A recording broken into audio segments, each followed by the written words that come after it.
Hello, wrestling fans, and welcome to We Can't Wrestle Live. Kyle's here with sleeves. It's the sleeve edition of Kyle. Ooh. Chris, yeah, isn't that sexy? Chris is here. And look at that. Look at that, ladies and gentlemen. For the first time ever, Aaron has joined us on We Can't Wrestle Live. Can't wait to hear his take on modern product here. I know a lot of our listeners, viewers, are probably still watching this monotonously boring.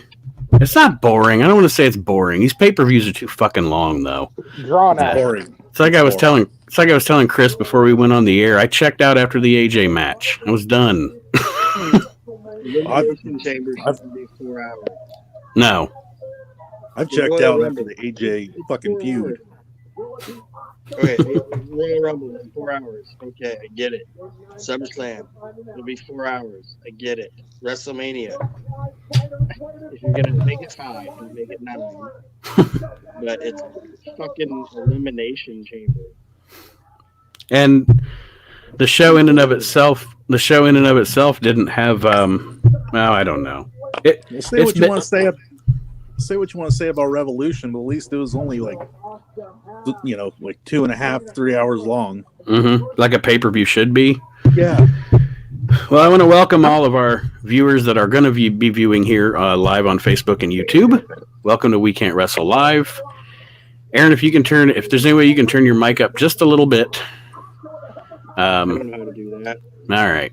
Well, I'm telling you right now, if this is the shit that they're going to be expecting us to drop $39.99, $49.99 every month for a pay-per-view, you can fucking forget it. Because no way. No way. Yeah, no, because like I was even talking to Nate before we went on the air, that Raw tag match was like an expanded Monday Night Raw match. Yeah, it was. That's pretty much what it was. Nate, is that any better? Yeah, not really, but that's okay. It was like I just watching the match. I kept picturing or listening to thinking that the commentators were going to go, and we'll be back with more Monday Night Raw. It got to the point I was waiting for that too. We'll be right back after this to Elimination Chamber. Wait, what? Raw is a chore. That's what it's called now. Not Raw is war. Well, here's what I don't understand. Okay, the hottest feud thing you have going right now in the tag division. Well, hell, on Raw, besides like the main event, is the whole Otis and Dolph Ziggler. Mm-hmm. So you immediately have Heavy Machinery taken out of the match.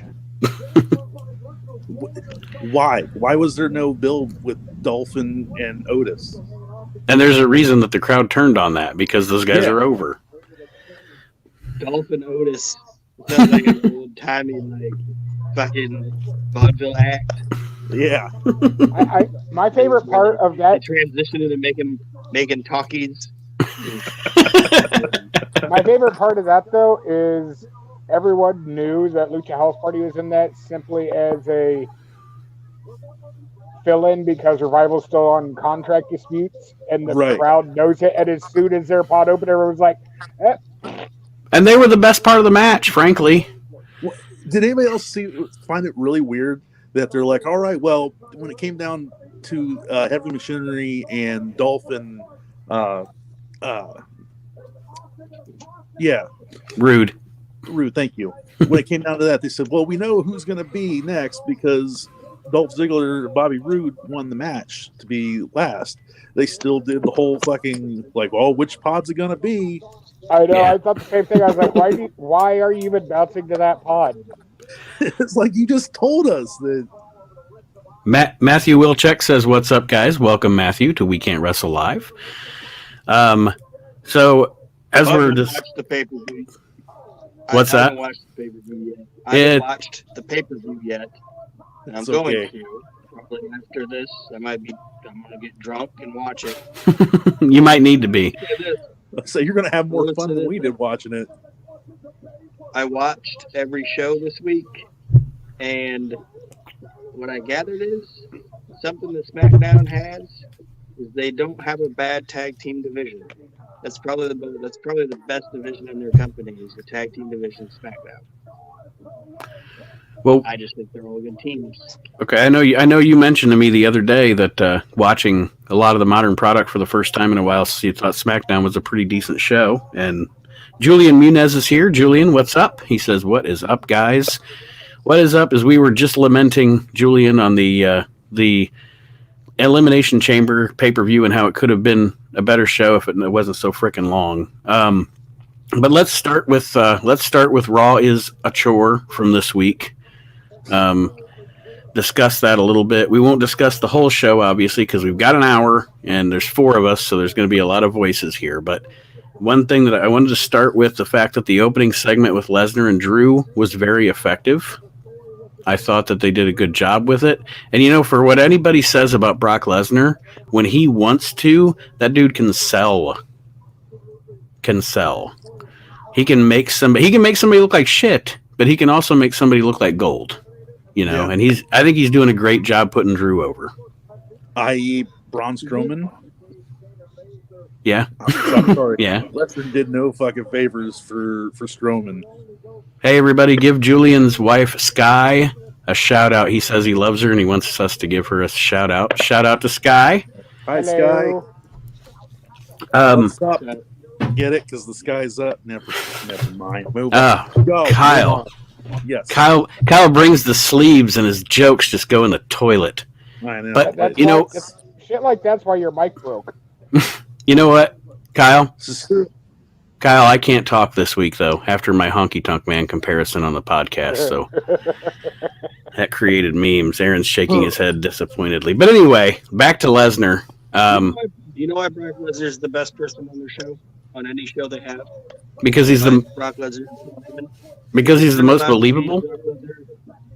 Because they're allowed to be Brock Lesnar and Paul Heyman. Mm-hmm. Nobody's writing except for Paul Heyman except fucking Paul Heyman. So maybe if they would just let other people do that. Go figure. It might be good. That's one of the things where, and I'm waiting to see which one of you faints first, but when we get to it, that's one of the things why I'm going to mention that AEW is the best show on wrestling TV this week. I know we'll get to that. Yeah. It was funny when I don't know if anybody else noticed. Go ahead. Sorry. I didn't know if anybody else noticed Brock yell at Drew to pick up the belt. Yeah, grab the belt. It's like, oopsie. But what did you guys think of that segment? Did you agree with me? Effective? Any criticisms? Anything else? No, it was definitely effective. I thought it was good. The only thing that had me worried is they already had him pull the trigger on 3 Claymores, so what the hell are they going to do in the match? I know what they're going to do. Drew McIntyre, I'm sorry, is not winning that belt. And following wrestling logic, I mean, you know, if the face has too much heat going in, the heel's probably going to win. You know what? And Roman Reigns is beating Goldberg, so Drew McIntyre's not winning that. You know, I was almost sure that Drew McIntyre was going to beat Brock Lesnar in Mania, and then until I told you differently. No. Until Super Showdown happened. And Goldberg beat the Fiend. And then I said, you know what? Obviously, they're just going to do whatever the hell they want to do. They don't care. They just... I don't watch those programs. Well, I don't either. I'm just saying, like, when you... I'm sorry. Look, I wasn't on the show last week. I wasn't feeling good. But did anybody else think it was ridiculous that Undertaker didn't take off his fucking hat? I thought it was ridiculous he didn't do any of that and almost dropped AJ trying to chokeslam him. Yeah.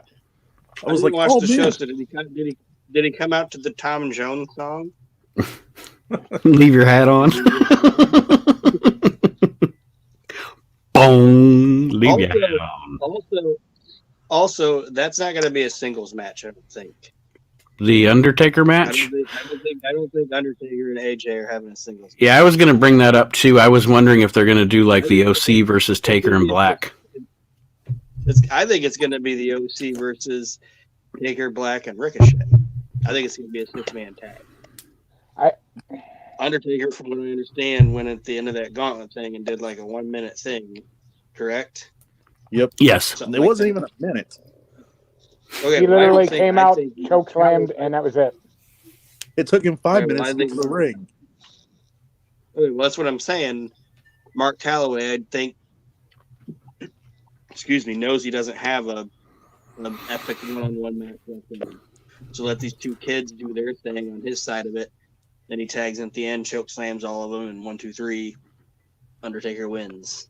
I couldn't help but think of Bobby Heenan's quote from WrestleMania 17 when the Iron Sheik was coming out. When Taker was walking down the ring, it's like by the time he gets there, it's going to be WrestleMania 38.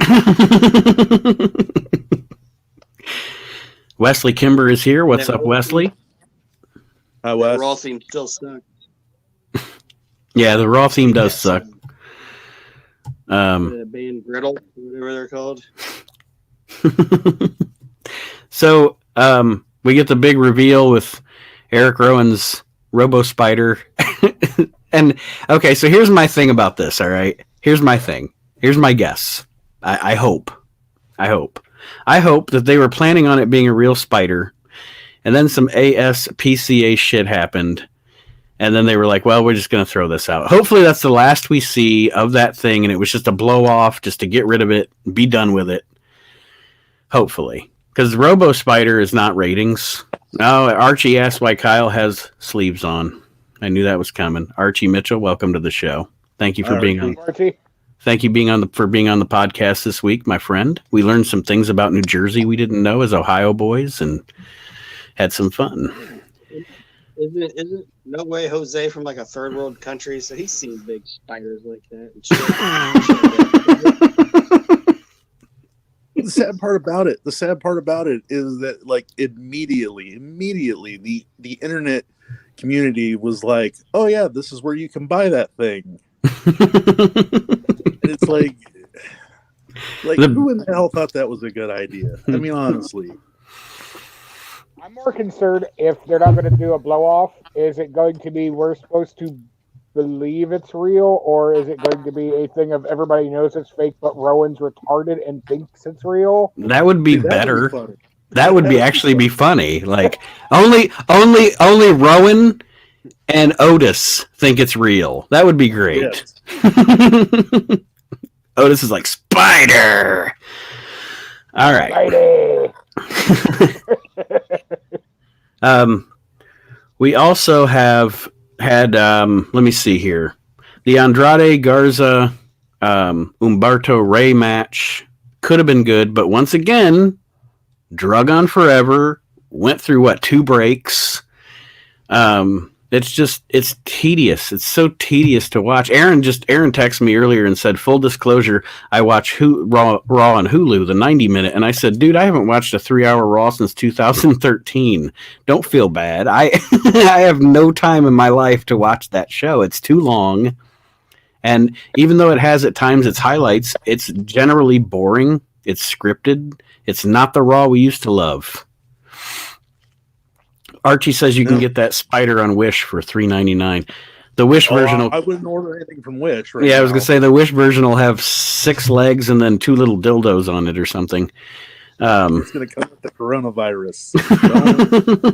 don't do that. Yeah, I was going with the Corona thing. Nate was like, "Oh, it's gonna have a dick." It's like, what are you ordering out from Wish? You're just getting one of them things with fake dick. Some guy at the Wish department's gonna sneeze on it, and you're next thing you know, you're dead. So Aaron, since you're the new voice here on the show and the one that watches the new product the least, before we jump to the last segment, which I have a bit to say about, anything else, any other thoughts on Raw from Aaron or any of you guys? But I was just jumping to Aaron. Just you skipped over like the Seth Rollins. No, I didn't. Buddy Murphy Street Profits, man. Yeah, you did. Well, I did, but I didn't. That was the first match on the show.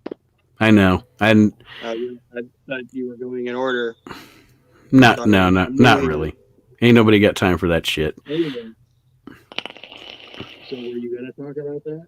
Well, I'm not a huge fan of... I know the Street Profits are over, and I think that Montez Ford is a great athlete, but I'm not a huge fan of the team. They kind of annoy me. I want to know where the hell they're getting those red Solo cups, because I've tried taking one into the show before and they won't let you do that. So where are they getting them? They're probably selling Street Profit Solo cups like $8 for 2. You're probably right. Get an $8 red Solo cup and a $9 beer. Well, for one, they It has, handed them out. Not everybody would have had those cups, so they handed them out. And 2, thought of a fantastic idea. Okay. At WrestleMania, when the Street Profits come out, Toby Keith should play them to the ring.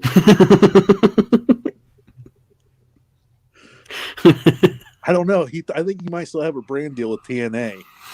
Well, Jeff Jarrett's there now. Jeff Jarrett has his number. Yeah, Come you're on, right. Red He Solo does. Cup. He does. We could have Jeff Definitely Jarrett think- come out and The push only him people over. on this show, The thing that the I only found people funny on this is, show that carry.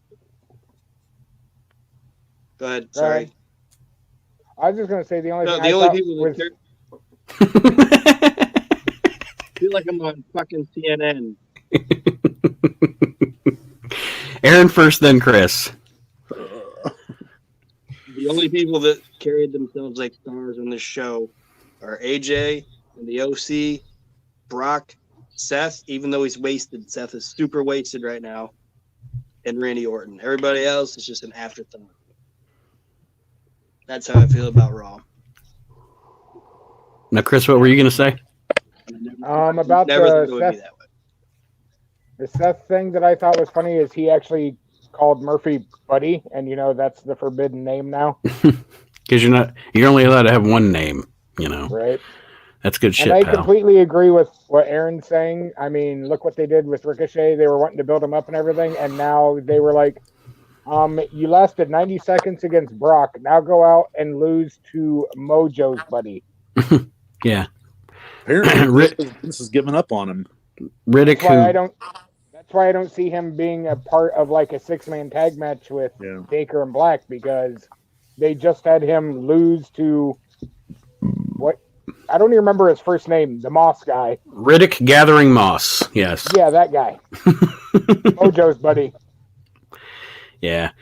Pretty bad. Pretty bad. Okay, so unless anybody has anything else on this show, because we've spent too much time on it already for what it was worth.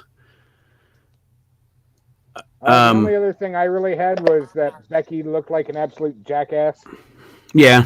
Yeah. Well, and they've destroyed that anyway. They've destroyed any momentum she had a year ago. And it's sad.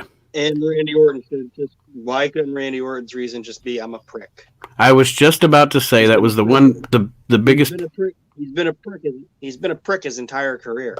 Just say, I'm a prick. That's what I was going to. What I do. That's what I was going to say. My biggest issue was that was the stupidest explanation for anything ever in the history of wrestling. Randy did a great job in performing it. He didn't write that. He did a great job in performing it. Him and Beth had a good segment overall, but it ruined it was the stupidest. Okay, you have a debilitating neck injury so that you can still spend time with your family and not come back to wrestling. I'm going to give you a debilitating neck injury. It's the stupidest fucking thing I've ever heard written in pro wrestling ever. Hold on a second. To play devil's advocate, it's not like that they've always ever had great reveals. I mean, let's go back and look at the Raw general manager. Rikishi. Spider? Yeah, Spider. Hey, 2-1. 2 for 1 on this show. I mean, I will give Randy credit, though, because Randy is the professional that the way he delivered it, he made you believe that he believed he was right in it, at least. Like, he didn't make it seem like it was scripted. He was actually delivering it to where he believes that he's in the right doing this. No, like I said, I think him and Beth did a great job, the two of them, with what they were given, but what they were given was garbage. And in no way, just like I say mostly about WWE, it's not the wrestler's fault that WWE books this shit wrong, that it's written. It's almost like they're trying to go from point A to point B, and it should be easy to go from point A to point B, but they're like, you know what? Let's start juggling let's start juggling some sticks on fire and jump over hurdles while we're doing it. It's like, all you got to do is get to point A to point B. You don't have to make it this fucking hard. Right. Yeah. It's like Aaron and I have discussed before. Well, like Raven says, there's 7 stories in wrestling, and that's all you got to do. Just tell those 7 stories effectively, and winner, winner, chicken dinner. I mean, me personally, I think it would have been better when when Randy gave the explanation. He just looked at Beth and he was like, "You want to know why?" And just went, "Cause I could." Because I could. Exactly. Just like kind of like Aaron alluded to. I don't have to give you a reason. I'm a prick. I've never been nice. We'll kind of breeze through. I don't have a lot on the NWA show other than I still love Nick Aldis. He's the best heel in the business, and I'm looking forward to him and Marty Scurll. I think they're doing a good job with that. Aldis is 1A. MJF is 1B for best heels in the business right now. Mm-hmm. And then Adam Cole a very close second. Those are my 3 faves. But did you guys watch NWA? Do you have anything on NWA? I'm still behind on that one. I was totally we were talking. All right. So let's roll on to Wednesday night. Do we want to start with AEW or NXT? I feel like we're going to talk a lot about AEW, so let's go there. All right, AEW. Or do we just want to knock out NXT so we can talk longer? We'll do AEW first. That's fine. Okay. Best show of the week. Got to say it. Mm-hmm. Aaron. This is the one I'm interested in having Aaron here because he doesn't get to give his voice on the modern product often on the show ever. I think AEW was a good show, and I enjoyed it. I think other than Raw, everything was pretty passable this week, honestly. Everything had its good, it had its bad. I think Jon Moxley will do a fine job. I'm a Jon Moxley fan. I think he'll do a fine job as their champion. Do I agree that they shouldn't have taken it off of Jericho so soon? Yeah. But it's cool that like I said, that's not Moxley's fault, so he's not going to do a bad job as champ. I would have left the belt on him, let him go tour with Fozzy, and then every time he's on like RollingStone.com or whatever other music websites there are getting interviewed or whatever about his upcoming tour and this, that, and the other thing. Guess what? He has the AEW championship with him. Somebody's going to ask you about that. You know what I mean? And then you can talk about AEW and all these websites, and it's all free publicity. I would have left the belt on him. That's just me. But like I said, Moxley will do fine as champ. Mm-hmm. And they had a really good effective. They had a really good, effective opening segment. And again, that's one thing I give AEW credit for is that they and sometimes it bites them in the ass, but overall, like old school wrestling, they let their people be who they are, say what they're not scripted. So it comes off as better in general when they cut promos and stuff because they're not being treated like that. Now, sometimes it can bite them in the ass, letting somebody who's not as good be who they are. But some people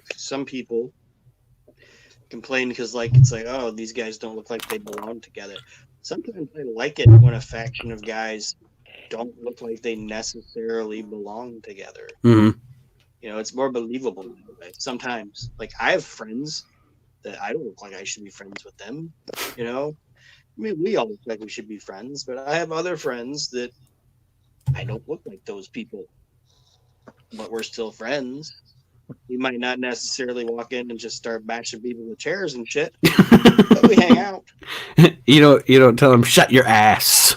Well, you might. Shut your ass. I'm great when you tell them people to shut their ass. It's fantastic. I'm waiting for it to be a shirt at this point.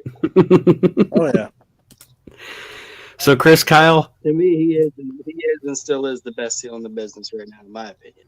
Jericho, but he's definitely up there. Did anyone else kind of notice that the jacket Jericho wore? I took it as his way of doing a silent rib at Vince because that sure looked like a goddamn glittery salmon colored blazer. Yarp. Yarp.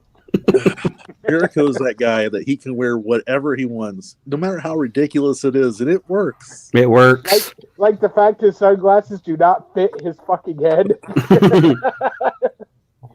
But that's him. Mm-hmm. But I thought the opening segment was good, and I thought that that them playing up the stipulation and then going the opposite direction than you thought it would was good. Just like overall, just very good. I love the fact that Jericho's like, you cheated because I had a match with a one-eyed guy and you had both. Like, I trained for 3 months to fight a one-eyed Moxley, and you're like, wait a minute. He hasn't even had the eye patch for 3 months. What? Oh, Jericho. Other than that, like I could do it. Okay, first I could do without the Dark Order garbage. It's stupid. Even their crowd doesn't like it. Even the AEW audience it's like a popcorn fart when they're out there. And why do they have a website? So you can join the Dark Order, obviously. They're like they're a cult with a website. Oh shit! I don't get it. I don't get it. I mean, it makes no sense. And by the way, Big Swole is a big fat black man who hangs out with Master P. And anybody tries to tell me it's fucking wrong. Who knew? Who knew? I Did you watch WCW in 1999? We watched WCW in 1999. Yes, we did, and we Like, suffered. Somebody's name and be like, "This is my name now," and just go out there. Next week there's DJ Rand. Yeah, well, I was gonna say next week there's gonna be a diva named Tupac. You all remember DJ Rand? I remember DJ Rand. Oh, I'm Oh, DJ my. Rand now. It's my name now. I'm DJ Rand. I'm taking that name. Yeah. So all right, let's. I'm also trying to figure out what I'm gonna call Cody's tattoo. Besides, like, grounds for divorce. the biggest mistake ever. Because like when it's over, like the girls when they have like the dolphin, you know, like over their ass or whatever, it's like the tramp stamp. You know, that's got to have a name. What he did to himself. Oh heck! Mistake. I never. Knew Cody was on, I didn't know Cody. I didn't know Cody was on meth. I just didn't know that. We'll call it the oh heck my neck. Jake saw that neck tattoo and showed up because he thought Cody was dealing. That was what I was about to bring up next. Another great segment on this show, and as much as I think that as a person, Jake Roberts is a low down, no good, filthy piece of human fucking garbage. I thought that this segment was good because Jake Roberts may be a low down, no good piece of human fucking garbage, but he is also, unfortunately, one of the greatest performers, psychology wise and promo wise, in the history of the business. Yeah. That haircut. I don't know what that is. Better than the Clicks haircut. Did you say does Jake have mange? Yeah, like, I was like, why does he have mange? So thoughts? Is he prepping for surgery? Like, what's going on the side of his head? Like, if he's prepping for surgery, just wait a week. Put a hat on him. Ladies and gentlemen, Aaron warned you on the Facebook group that he was coming and he was going to change it. The only other thing I didn't like was the fact that he had like a Titantron, like with his name. Yeah. The thing I loved the most about it was the announcers. The announcers weren't sitting there like, "Are you kidding me?" Going crazy about it. Like they're just like, "Holy shit, it's Jake Roberts!" Like they're not overselling the fact. Mm-hmm. That's the one pet peeve I have with WWE and their announcers. That's your one pet peeve with their announcing. I mean, let me start with the monotony of it. It's not the dick sucker with the mask and the fact that Jim Ross has no idea what's going on.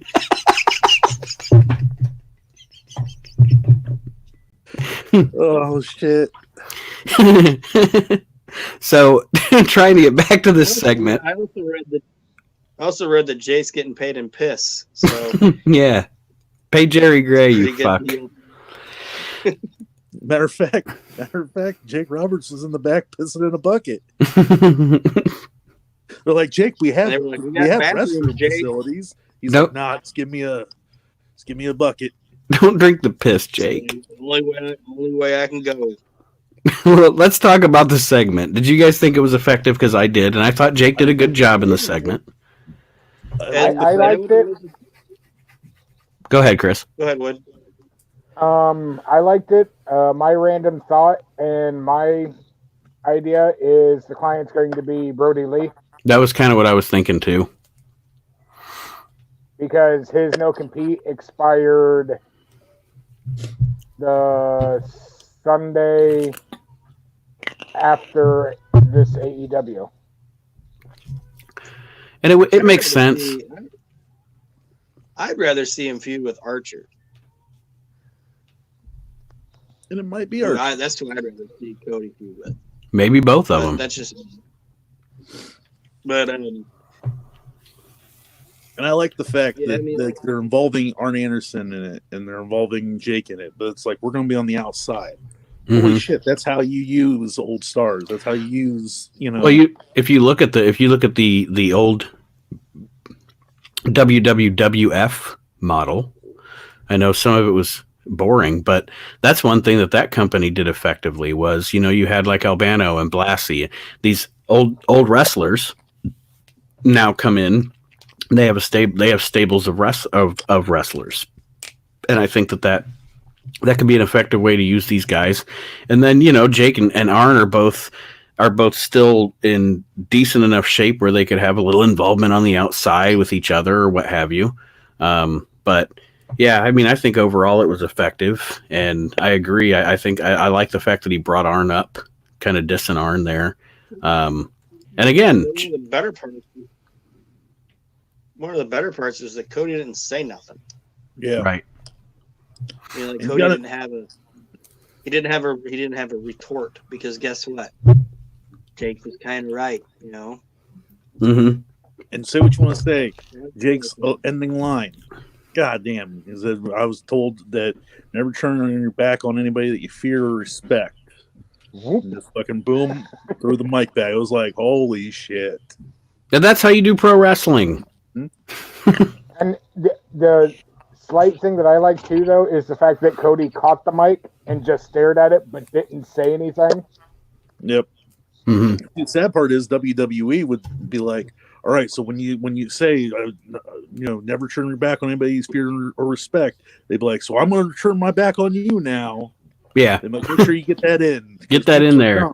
Because people are dumb, pal. It's good shit, pal. It's good shit. Nowadays, Jake, we're going to send you out there with a robotic snake. That'll get them.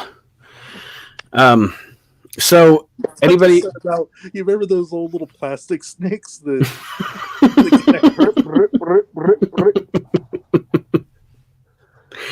So, what else? What else on AEW, guys? That's really all I got. Do you think Matt Hardy's going to go? Yeah. AEW? Yeah. I do. He's probably the exalted one. Because at first I thought there was a possibility of Brody Lee being the exalted one, but then when this Jake thing happened, much like Chris, my brain went to Brody Lee being with him. So yeah, I mean, I think that's definitely a possibility. Matt Hardy. And it sucks because I don't want Matt Hardy to be involved with that because I hate it. I absolutely hate it. The only thing I'm being optimistic about... Maybe it's James Mitchell. James is still with Impact. Is anybody ever really with Impact, though? No. If AEW called me and they were like, hey, we want you to come in, I wouldn't even tell Impact I was leaving. I just wouldn't show up. Be like, sorry, I'm working for these guys, and I'm working for these guys in Canada. I've never met any of them, but Yeah. I don't know what they look like. I don't even know how we're still in business. The office is like in an igloo. Ran by Inuits or whatever. It's like I have no fucking idea what's going on. Oh, shit. So that's it on AEW. It was the best show of the week. Go ahead, Chris. The only other things, like MJF owned a promo again, like the shoulders on mats and banging rats. Of course. Died. And the whole Pac with Lucha Brothers, that's one thing that's bugging me with AEW. They are old WWF. They are very faction heavy already. Yes, way too early on. Absolutely. You're right. And I thought the same thing. I was like, God, another faction. Your show's only 2 hours long. That's exactly what I wrote. I was like, Death Triangle. Another fucking faction. What's the Los in? Oh shit! What's the Mexican name for it? Los something. I pressed one for English. Los something muerte. I know it's like Los Diablos Muertes or something, and I just want to hear Jim Ross say it. Well, you know, Jim Ross is like, I can't. You got a Death Triangle. We got to go with that, man. You can't. I mean, shit. I don't know what's going on. I don't know what's going on from minute to minute. The only person I will ever want to hear pronounce that more than Jim Ross was Dusty Rhodes. Oh god, he would just be like Los Waffles Muertes covered in syrup, baby. Yeah. The other thing, I don't know if you guys caught it when Hangman came out. I don't know who does their title cards, but that person is amazing because I don't know if you noticed it, but when Adam came out, his title card was like, whooped both their asses. Like AEW, you usually don't pay attention to the name cards. AEW, you actually need to read them because they're fucking hysterical. Mm-hmm. And as I watch this show evolve, and then we'll move on to NXT, but as I watch this show evolve, because when it first started, I didn't know what to think. But I'm thinking that as time is going on, maybe Tony Khan is stepping in and saying, whoa. I don't know. I don't know if it's him or not, but somebody is finding, because this show used to be very schizophrenic. It was like watching 3 or 4 different shows. And it seems like as the weeks go on, it's becoming more and more cohesive. And I'm enjoying it more. The fact that you have like Arn and the fact that you have now like Jake and everybody else, you have these guys that can sit there and be like, and even Jericho, they can be like, well, slow down here. Like that's Malenko. Oh God, yeah. They're like, yeah, look, like that flippy shit that you guys did, like Kenny Omega, and that might have worked at PWG, but this isn't PWG. Right. This is TNT. This is national cable television. Yeah. So it feels like they're kind of getting their shit together, and I'm having high hopes for AEW this year. Going into the new year, I wasn't. I was very down on it, and I'll admit when I'm wrong, and it's getting better. It's like I said, this week it was my favorite show on wrestling TV. So are you ready to move on to NXT, or does anybody have anything else on AEW? Let's go to NXT. All right. NXT. Chris, I'll let you start off here about the opening cage match. The only thing I don't get, why is it always seem that we're going to have a cage, so-and-so isn't a factor, or it turn out that so-and-so, who's the reason for the cage, is a factor. I mean, if you're making the cage for that reason, make it actually work. It's like every time that something like that happens, that person that they're having the cage match because of is still going to get involved. WWE just wanted an excuse to throw a cage up. WWE has never booked cage matches properly. The escape from the cage thing is silly anyway. It's always been silly. The point of a cage shouldn't be. I mean, to escape from the cage. It's the most pussy thing ever. Aaron's got a thought. It's not completely silly. But it shouldn't be the only way that you can win. You should be able to win by pinfall, submission, or escaping the cage. Okay, it should be all of those because the babyface should not want to escape the cage. The babyface should want to stay in the cage and keep beating up their opponent because they don't like them. The bad guy, the heel, should be the one that wants to try to run away. But when you have the babyface trying to climb out of the cage, that's when it's stupid. Yeah, it started with Hogan. Like that, they started that with Hogan, and I mean, I don't know, but yeah, you're right. It's always a factor. The person that is supposed to be not the factor because of the cage always winds up becoming the factor. It was a cool finish, though. What's that? I thought it was. Yeah, a cool it was finish. original. I'll give them that. Maybe I've never seen the win by pinning them with the door. Because that chick's name was Tegan Knox, right? Yes. The one that got pinned by I don't know what the other one's name was. Dakota Kai. Yeah. That's You know the what? first time I've seen either one of those people that I know of.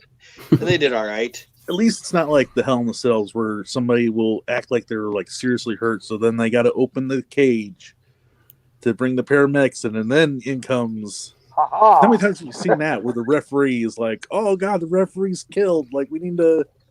Yeah, and the heel comes in, sneaks in like, "I'm Frito Bandito." My God, he's dead. So, excuse me, I kind of agree with the general consensus on that. Cool finish, but like Chris said, I think that it's silly when the non-factor always becomes the factor. It wouldn't be a bad thing if you didn't do it all the fucking time, you know? I mean, Exactly. if it was a rarity, that would be fine. But so Keith Lee, Cameron Grimes, good segment, I thought. Keith I Lee do have was to getting say, better and better.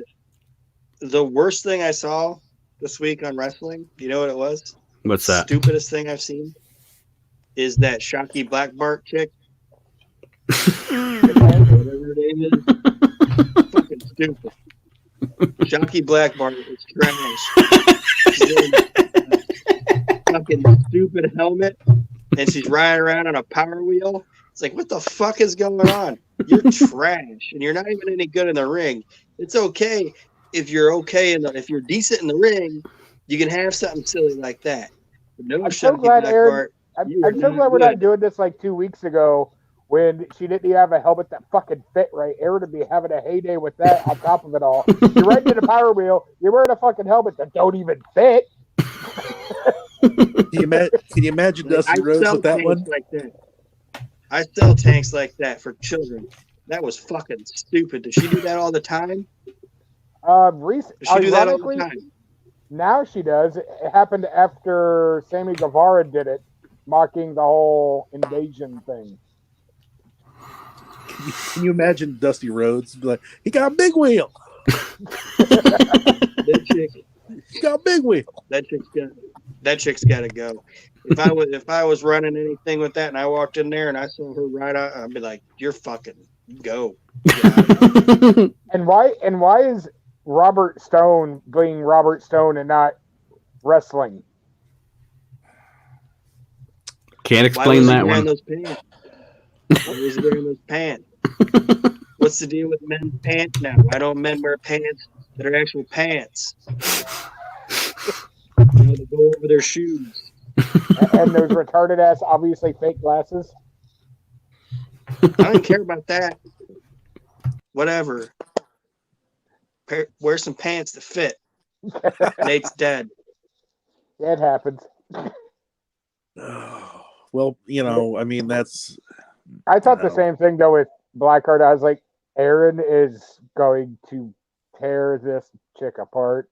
Yep. That's a horrible, horrible gimmick. Horrible gimmick. And I didn't even know Robert Stone was a wrestler. Yeah, that's Like, what Rowdy did he E do before from this? TNA. No, see, didn't even recognize him. I didn't It's at like- first either because they've got him so like over the top cartoony with this Robert Stone gimmick. Well, see, and the sad part is it's like any of that. It's like when they had EC3. EC3 is a fucking amazing wrestler. And they're like, Now, did Robbie E get signed as a wrestler? Did Robbie E get signed as a wrestler, or did he get signed just as a talent and maybe he's hurt or something? I mean, they announced. I would assume he's a wrestler because he was one of them that they announced at the Performance Center when he showed up. So, I mean, I don't know if he's injured or if it's just a case of we ain't got nothing for you. which That could be. is, I don't know. Maybe he is injured because I can't see them saying, "Oh, we don't have anything for him," because fuck. I mean, Praise the Lord, he is risen. He is incarnated, resurrected. It's not even Easter time. Just like it took me a hot minute to realize who Chelsea Green was too. So he died and rose 3 minutes later. I don't know who Chelsea Green is. So since I fell out of the, she was Laurel Van Ness in TNA too, and thank God they changed her because she was the psycho she was the drunk hungover bride chick with the fucked up makeup all the time. Yeah, that was like one of the best things they did. That character was awesome. Yeah, that's Chelsea Green. That's Zack Ryder's woman. Woo woo woo. She ain't gonna get TV time, just like he don't get TV time. So you guys are still on the. No, you were talking about Cameron Grimes, and then you fell out, so I stalled. Oh, okay. Yeah, so we talked about Robert Stone. Okay. Cameron Grimes, Keith Lee, good segment. I like both of these guys, as everybody knows. I don't like Cameron Grimes. Really? I think he looks like couch farts. Like he looks like he smells like couch farts and Durrell cigarettes. He should. That's his gimmick. That's his gimmick. He's fucking dumb. And he handled the crowd really well too. Like off the cuff, he handled the crowd really well. I'm glad they're giving him something other than my hat. Yeah, his hat is stupid. He needs to go too. I wasn't a fan of him with Trevor Lee, but I'm okay with him now. Have you watched him wrestle, Aaron? Yeah. Or is this the first you've seen him? I've seen him wrestle. Okay. Well, I just wanted to make sure you weren't like, I hate this guy just based on this one appearance. If you hate him, you hate him. That's fine. I hate Kenny Omega. I didn't like him when he was on Impact. No, I never saw him when he was on Impact. I haven't watched that show since. Just as shitty there as he is now. So don't I haven't watched that. Back and watching it. I haven't watched Impact since I watched a 3-hour Raw. If that tells you what referenced earlier in the show. I did like the fact that Keith Lee just pushed him. Yeah, that was fun. Like, that dude was so ineffective. He was just like, poof. I liked that. Then we had. Oh, go ahead, guys. Keith Lee. I don't like Cameron Grimes. Do Kyle, Chris, you guys have anything on that, or can we move along? I'm good. All right. Let's move along. Tag match: Fish and O'Reilly against Birch and Lorcan. And man, I like all these guys. I like all those guys. Me too. And I can't wait till they get Pete Dunne away from Matt Riddle. Mm-hmm. Matt Riddle's a piece of shit. He's terrible and he sucks. Nobody should like him. My biggest problem with Matt Riddle is his stuff comes off. I always talk about how I like the NXT or hope that NXT remains different than main roster stuff. Riddle, to me, should just be put on the main roster. He's made to be a part of the stupid comedy. He just needs to get out of WWE. Go home. He was where you came from. I thought this match was good. The Broserweights come out. You've got Pete Dunne and I thought that the deal with the grizzled young veterans was well done. Yeah, I think James Drake looks like some weird Cassius Ohno and Adam Page love child. It is stupid that you just said that because I have here he looks like Cassius. He looks like Adam Page and Cassius Ohno had a love child, and Adam Page dresses him. Matt Riddle? No. Who you talking about? The one guy from Grizzled Young Veterans. Oh, those guys are boring too. I don't like them. Really? He said that last week. Yeah. And I've repeated it.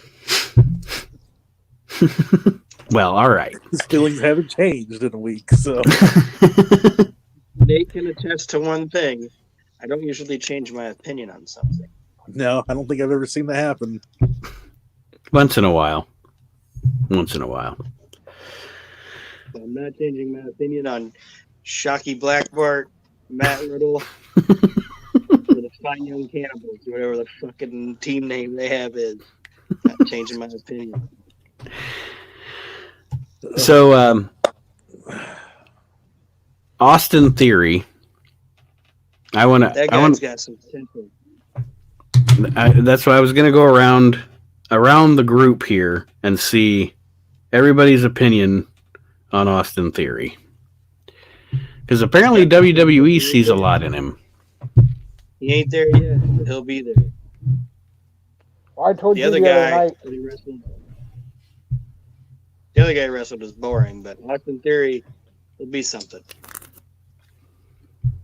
Yeah, I'm not Go a ahead. fan of Swerve either. You're not? See, I like him. I was a fan of him in MLW. I like him. I was happy when he got a WWE deal. I didn't like the segment they did before the match. It was kind of hokey. The whole beach, I don't know. Just that was weird. But I do like him. And Austin Theory, I think Chris told me he looks like a great value. Off-brand mini version of Nick Aldis. But I think he's good. I think he's got potential. I mean, he's 22, so there's a lot that can happen there. A lot of growth that can happen, and somebody sees something in the guy. Because I want to say, as I'm looking at the thing here, I'm sorry, I don't mean to cut us off, but I do think it's very amusing that Aaron's screen name is Nick Thunder. I actually just noticed that. No, I literally just For 52 minutes. I literally just noticed Nick Thunder there. What did you guys think of the 2 and 11. What did you guys think of the 11, 13, 14 to do. And you're the first person to notice Nick Thunder. the Gargano interview? Go ahead. I thought the Gargano interview was very effective, and it's actually the most life I've seen out of Johnny Gargano ever. I liked it. I liked it. But I think that Mauro Ronaldo, pussying out was bad. No, you're supposed to be for the story, man. Jim Ross, he got the mandible claw. He got set on fire. He never left. He got his arm broke. He stayed. You know what I mean? He stayed. Mauro Ronaldo's just I'm a chicken shit. Well, I no, don't know Mauro how I Ronaldo. feel right now. That's the reason why he dipped out, because he's like, I saw Jim Ross get set on fire. The fucking man of the claw. I I know, that. Jim Ross- He's like, I Jim watch Ross wrestling. I know what happens to mandible people. I've seen where this is gonna go. But Jim Ross, he got that mandible claw before he got set on fire. He had past work experience. He was like, you know what? I signed up for this. Finish this. Mauro Ronaldo, he should be coached. He didn't finish his job. At least something written in the computer. Now, This is Marlo, this is going to go in your file. Man. If we have This to is have good. this talk again. This is going in your file tomorrow. All right. You're going to give. Wait a minute. Hold on. God, just hang on. Goddamn minute. You're going to talk shit about my joke. And then you're going to turn around and pull that out of your head? No.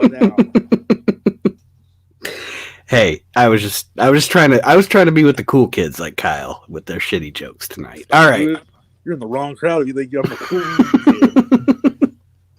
So anything else on that interview? Like I said, I thought it was effective. It was good old school stuff. I liked this. way to establish a Well, I character. liked it, like I said. I just don't think the guy should have walked away from the interview. Right. And that's more probably a 2020 kind of thing, you know. Well, it's also well documented how non-confrontational Morrow is as an individual, so having him stay wouldn't have made sense. It is true, yeah. So we'll move on. The main event, Velveteen Dream. This company's shown they don't care about things that make sense. This is true. Velveteen Dream, Roderick Strong, cage match.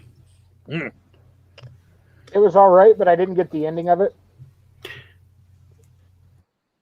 I kind of see what you're saying. I didn't. It was almost like if his whole goal was to get after Cole, that this whole Roderick thing and the wife and child on the tights and everything else to get to Cole seems way overworked and really contrived to get to the end. And not to mention, like I've said before, as this whole thing has gone on, The Velveeta Dream's the bad guy. yes, he's the fucking heel. It doesn't like Velveeta Dream is the heel. I like both of these wrestlers, and I think that they had a really good cage match. But my biggest problem with the whole thing from the beginning has been everybody's cast completely incorrectly in this thing. It's crazy. The Velveeta Dream is the heel. Like, he did all this shady shit to get this guy inside the cage by himself. And then didn't even want him. So, yeah, like, he put this guy's kid on his dick. You know, or not necessarily right that sounded bad. Oh, God. That's what he did.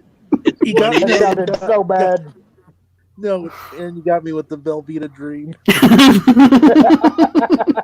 Velveeta Dream put a child and this guy's wife pretty close to his dick and was like, oh, look at it, and all this other stuff, and then set up all these different things, and then got this guy inside the cage by himself and then beat him up.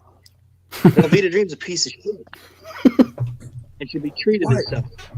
Why? Here's my question: Why have two cage matches on the same show? There. They have like 4 elimination chambers on the same pay-per-view. They don't give a fuck about that. God damn it, we brought it. We might as well use it.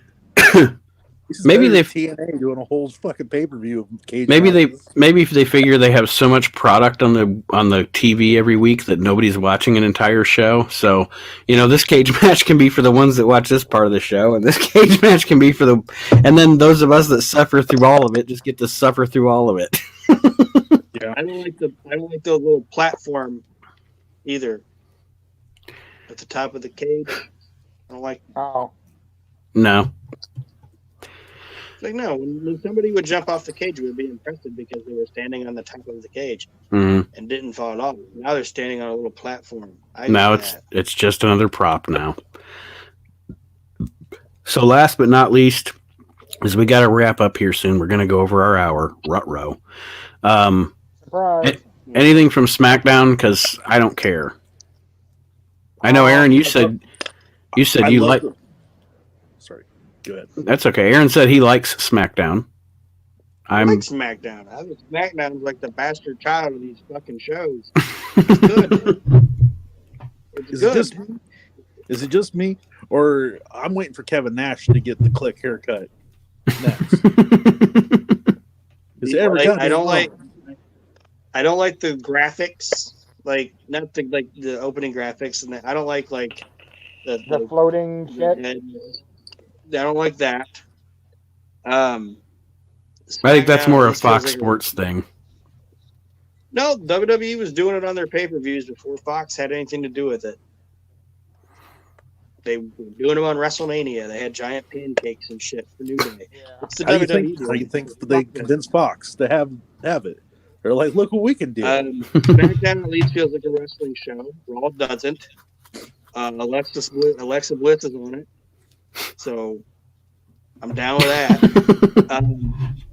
Nikki Cross is cool as hell. Like, they're one of my favorite little groups. Is Alexa Bliss and Nikki Cross? They're cool together. I like them. the NWO and DX are called the Click, and now it's because that's what their joints do when they get up. And is it just me, or if you looked up Bored Out of My Fucking Mind, there is fucking Kevin Nash's face from Friday. Well, it was funny that he was just staring at Sami Zayn. That was good shit. I think, and speaking of that, like Nakamura, Cesaro, Sami Zayn, they're fun together. I like that group. And I know this is going to be like, oh, we're wrong, you're wrong, or why would you compare it to this guy? Sami Zayn right now is kind of like doing like a Roddy Piper when he first got to the WWE or WWF. You know what I mean? Like he's hanging out with these guys, and he's gonna wrestle every once in a while. But you gotta wait to watch him when it's special. I like that. I see that. Why is Kofi Kingston just back in a tag team again? I understand that Xavier Woods is hurt, but like, I just started watching again. Like, what happened? Because he's black, Aaron. That's why. Because he's not Brock Lesnar, and that's who Fox wanted, and then they turned around and put him on Raw. Yeah. I'm sorry. Look, the fact is that they don't look at Kofi Kingston as like in the same level that they look at like Randy Orton or Jeff Hardy or anything else. It's because, again, I guarantee you Vince is like, he's a black guy. Yeah, go kill some pancakes, pal. He's here to shuck and jive, pal. Yep. And am I the only one? Am I the only one that kind of felt bad for Sheamus? The fact that he went out to the ring before a commercial, we came back from commercial, and then we had 2 backstage segments while Sheamus is just standing in the goddamn ring, like. It took forever for them to get to him. That's an awkward thing whenever you go to a TV taping. Like you have to watch that guy just stand in the ring like a dildo while this video's playing, and then there's an interview, and then he's just standing in the ring talking to the referee. I said it was even worse. It was a commercial break and then 2 back-to-back backstage segments. He was in the ring before they went to commercial. And I'm just like, oh my God. What you don't see is during the live event, he's watching a commercial for like Under Armour. Just whatever they're showing because they don't want to show a fucking Friskies commercial or whatever in the arena. The other thing is that, and this is the last thing I got, and this isn't even about SmackDown, it's just about the WWE. Nate, you said it with NXT. There's a lot of miscasting in the WWE. There's a lot of miscasting I don't agree with. Bayley shouldn't be a heel. Oh yeah, that's been a prevalent fact. That's been a prevalent thing of discussion on this show. So you're in the majority there. Lacey Evans shouldn't be a face. Watching her last week try to, or whatever, a couple weeks ago, try to be like, "Oh, you ain't from the South. You don't know nasty can be anything." It's like, no, that's contrived. That's stupid. It was awesome when she was going out and just telling people, "You nasty." Yes, like, that was fucking cool. Okay. You are echoing me on that one. Then they just break up people that work together. Like that work well together. Like Lana and Rusev, they should just be together. Right? They work together. They should be together. That's when they're most entertaining, is when Rusev is with Lana. And it's the same way with another person I'm a fan of, not just because of her attractiveness, but because I don't think she's a bad wrestler, is Carmella. And Carmella works better with R-Truth, and R-Truth works better when he's got Carmella. They should have kept those motherfuckers together. Mm-hmm. Because Vince doesn't believe in love. Well, we are going to wrap up this edition of We Can't Wrestle Live. I know Chris and Kyle echo my sentiment when we say it was a pleasure to have Aaron here and hear his opinion. Yes, it was. And what is it going to be, Aaron? Like the summertime? Yeah, July. Okay. Come summertime, Aaron will be able to be here with us every week. So we'll see. That'll be fun. It's not going to be like CM Punk, where he comes every once in a while. He'll be here every week. Yes. He's not going to be the Brock Lesnar of We Can't Wrestle Live. So, any parting thoughts, gentlemen, before we sign off and tell our listeners to have a wonderful evening? Otis is a goddamn treasure. Yes. Yes. Yes. Yeah. Oh, Otis is the shiznit. my own heart. He is. Sorry, my joke from earlier about Dolphin Otis being a black Actually, movie. Dolphin Otis sounds like an ice cream or something like, or a granola brand or something like that. But anyway, I want to thank like a second-rate, like lower class tier store. Come on down to the Dolphin Otis's. Come on down to Dolphin Otis. we got lumber by the foot. We don't got Captain Crunch. We got Admiral Munch. Admiral Munch. I love it. Try our marshmallow confection lunar pies. They're delicious.